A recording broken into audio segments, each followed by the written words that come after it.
Shalom, selamat pagi Bapak Ibu Saudara yang dikasihi Tuhan. Doa dan harapan saya, semua jemaat dalam pemeliharaan Tuhan. Kita akan membaca dan merenungkan firman Tuhan, namun sebelumnya itu mari kita berdoa. Bapa di dalam sorga, pagi ini kami akan membaca dan merenungkan firman-Mu.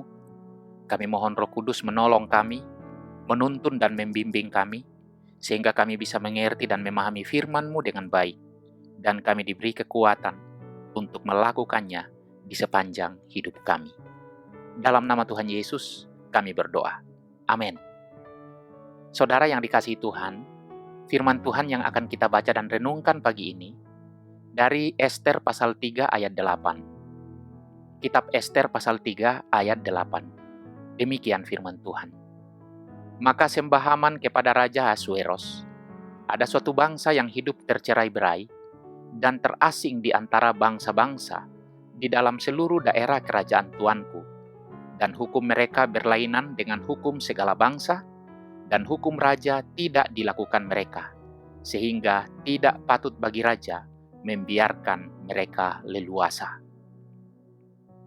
Tema renungan kita hari ini adalah bahaya sakit hati yang tidak disembuhkan.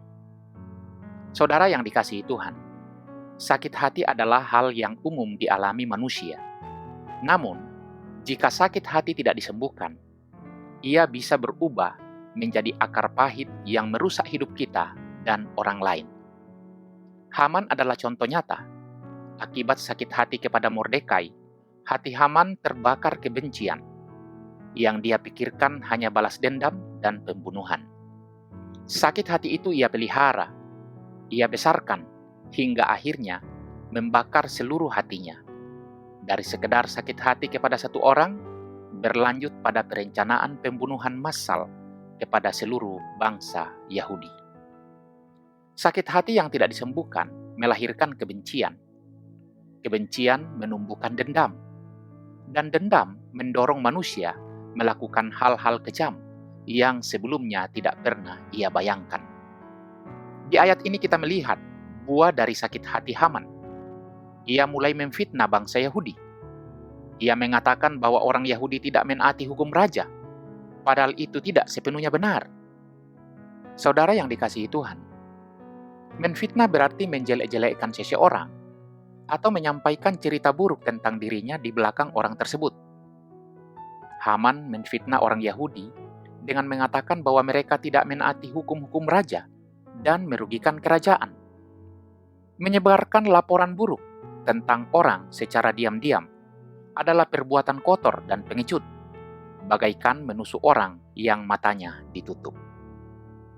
Begitu fitnah terucap, mustahil kita menghentikannya, sebab kita tidak dapat mengendalikan kemana saja orang-orang menyebarkan cerita itu. Haman dalam kisah ini jelas dipakai sebagai alat iblis.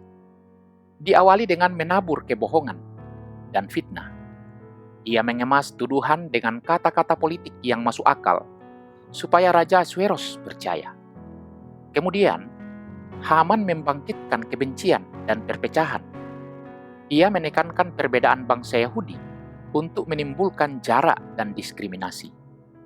Selanjutnya, Haman merencanakan kehancuran umat Allah. Tujuan akhirnya adalah pembinasaan total. Saudara yang dikasihi Tuhan, waspadalah terhadap orang yang menjelekkan orang lain di depan kita, sembari memuji-muji kehebatan kita.